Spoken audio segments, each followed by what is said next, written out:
Well, so now that we know what the operation called transpose of a matrix is, we will look at a few properties of the transpose of a matrix. Now, some of these, proving them is logical enough in your mind. Some of them have a lengthy proof, so that you would just be expected to memorize, and because they're so very important, I'll just highlight what's important and what's to be memorized. So that's the minimum memory that you have to possess. But other than that, most of the things can be actually explained. So the first property is the transpose of a transpose gives the matrix back. This is the first property. So you take a transpose of a matrix, you transpose it again, you'll get the matrix back, right? That is something that's logical enough to understand. So like the way we created a transpose, so that itself should explain you this. So basically we had a matrix of this sort in the example that we saw. We had a 2 by 3 we had a 3 by 2 matrix, so we had 3 elements here. We made a 2 by 3 matrix out of that. So we had a 3 by 2 matrix, we made a 2 by 3 matrix from that, and then when you transpose it back, it will first become 3 by 2, and when you will see that all the elements will correspondingly come back. So what basically you did was, you took the jith element, and when you transposed it first, you put it in the jith position. But then when you transpose it again, you'll put it back in the ijth position, right? So every element you'll do the same thing. That's why you'll get the transpose, you'll get the matrix back if you transpose it twice, right? Coming to the next property, it's A plus B transpose is equals to A transpose plus B transpose. Now, this is again not very difficult to understand, because first of all, if two matrices are being added, that means they are of the same order, right? So if this is Ij cross J, then this also has to be I cross J, only then the addition was possible.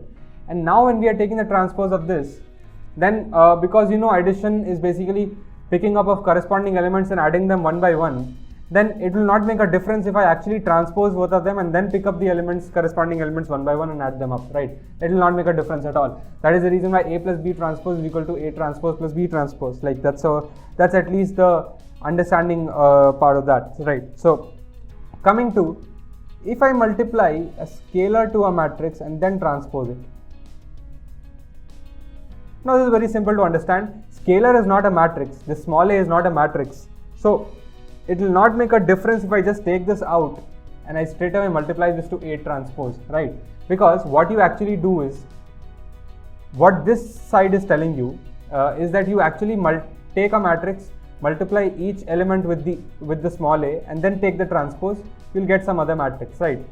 Now because this element is being multiplied to each and every, this scalar is being multiplied to each and every element, and then the position is being changed, it will not make a difference if I change the position first, right, and then multiply the scalar to each and every element, right? That's something that's very easy to visualize. So these three are properties which are not very difficult to visualize. So even proving them in your mind at least, or even taking a pen and paper and taking a numerical example and proving them is not at all difficult. You will develop a sense of understanding that okay, whatever I'm telling and whatever you're actually thinking, if your thinking is on these lines, it's not wrong, right? But coming to this fourth property, which is difficult to prove, so I'll just state it and leave. It's important also. A B transpose. So you're taking the product and then transposing it. This is equal to B transpose A transpose. Now I would actually like to highlight this. And say that this law is very, very important. This law is very, very important.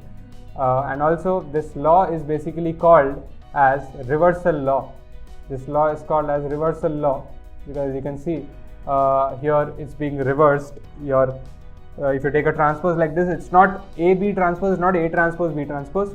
You have to first take the transpose of the second matrix and then multiply that to the transpose of the first matrix, right? So that's again the order of the two matrices. If you see, if you take a I cross J and a J cross N here, let this be I cross J, let this be J cross N, and if you take the product, then I cross N will be the product matrix and then you're transposing it. So basically N cross I is what you should finally get. And if you look at this side, B transpose if you do, that means you'll have an N cross J. A transpose if you do, you'll have a J cross I. Okay, multiplication is possible because these two are same. and if you omit these two, the final order is n cross I. So you can see this side also will give you the order n cross I, and this side also will give you the order n cross I, right? So this is what makes this is again like the order is actually helping you understand the fact that okay, this might be possible, but still, if just because the order of the two sides is same doesn't mean that it has to be possible, right? For that, there are more rigorous ways to prove it. But just for you to remember this law, I'm just helping you with this, at least this basic order proof.